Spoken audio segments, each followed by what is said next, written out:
Olá, gente, tudo bem com vocês?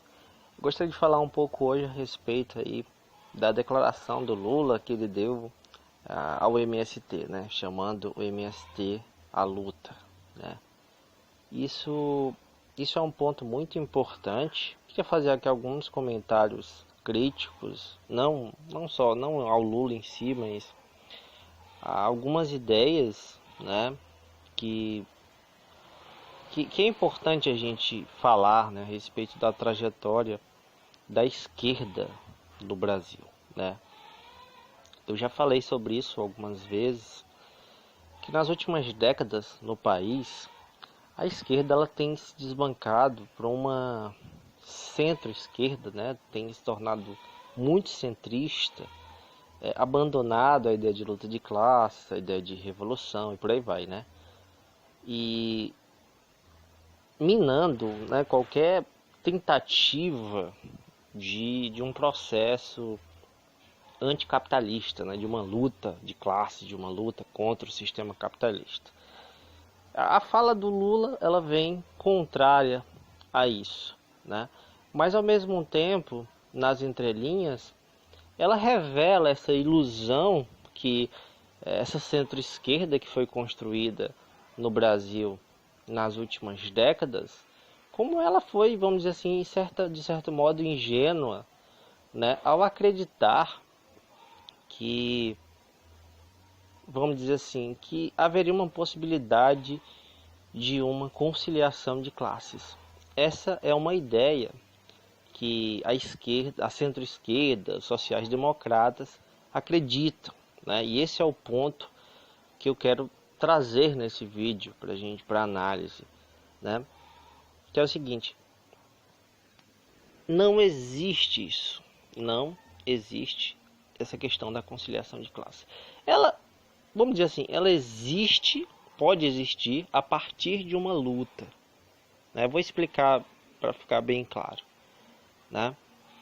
O que acontece? A conciliação de classes, ela existe para conter uma luta de classes, né? Ou seja, para assegurar que não haja um processo revolucionário. Foi isso que aconteceu, por exemplo, nos Estados Unidos, né? Com a adoção ali do New Deal, né? Depois da crise de 29, a adoção ali das ideias keynesianas, né? Ou seja, trazendo ali benefícios ali sociais e tal, melhorias salariais, não, uma série de benefícios, vamos dizer assim, para a classe trabalhadora, né? É claro que nada extraordinário, né? Mas comparado ao que se tinha, bem melhor, e também outras ações, né, voltadas mais para a economia mesmo, né, para a ação do Estado na economia, intervenção estatal na economia, que também iam contra as ideias do liberalismo clássico, né, que era adotado na época, que levou à crise de 29. Bom, então, assim, existe a adoção disso para conter, né, ali uma revolução. Mas a partir do momento que a esquerda abandona a ideia de um processo revolucionário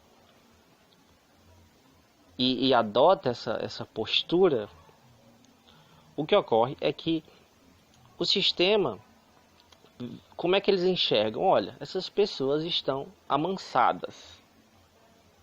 Essas pessoas estão amansadas. Então a gente pode explorá-las, né? Basta a gente introduzir ali propaganda forte em cima disso, dizer, olha, o sistema está em crise, é necessário que façam certas reformas, e você tira todos os direitos que foram conquistados nesses processos dessa conciliação que foi estabelecida ali anos depois, né? Isso foi o que aconteceu no Brasil, né? O que aconteceu em outros países também. Só que a gente viu que no ano passado houveram ali diversas manifestações contrárias a esse processo ali de neoliberalismo, né, na América Latina. Porque esse processo ocorreu em toda a América Latina, né? E em alguns países foram dados golpes, né, e por aí vai. Justamente para poder adotar esse modelo neoliberal. Então, tirar todos esses direitos que foram conquistados ali durante as últimas décadas por alguns desses países. No caso do Chile, na verdade, eles já tinham adotado isso há muito tempo e chegou o momento de esgotamento. As pessoas, de algum modo, se deram conta, né, do desgaste do sistema, chegou num nível que as pessoas não aguentavam mais. Então, elas não suportaram mais e partiram para uma revolta popular gigantesca no Chile. E o governo foi forçado, diante disso, a fazer uma série de reformas, e ainda assim o Chile ainda está num processo ali de praticamente de uma revolução já, né? Então estão ali muito forte, muito em cima, né? Revolta popular imensa, né? Então isso reacende esse espírito revolucionário, né? Então essa fala do Lula, ela traz à tona isso, né? Mas traz à tona também, implicitamente, como eu disse, essa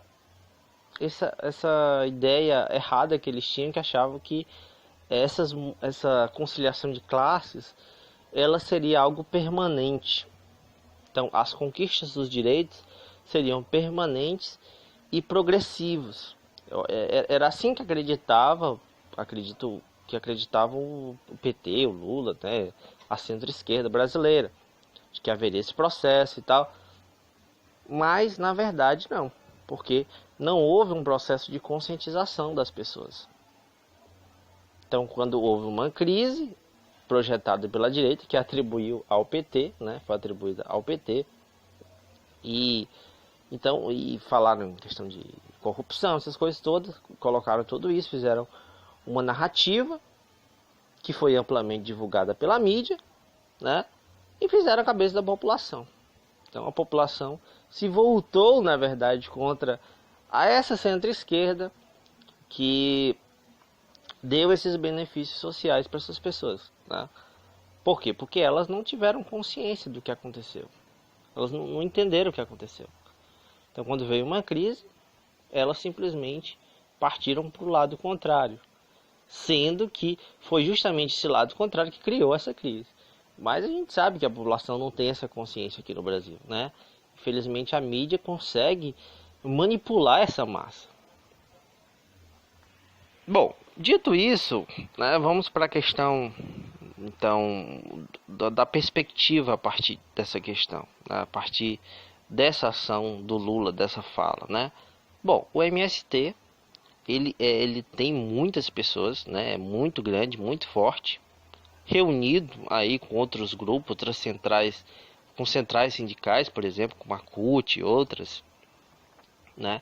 E diversos outros grupos de esquerda, com certeza, militância do PT também e de outros partidos de esquerda, a gente tem condição de fazer grandes revoltas, grandes manifestações no país. E é isso que é necessário ser feito. Já há bastante tempo eu venho falando sobre essa questão.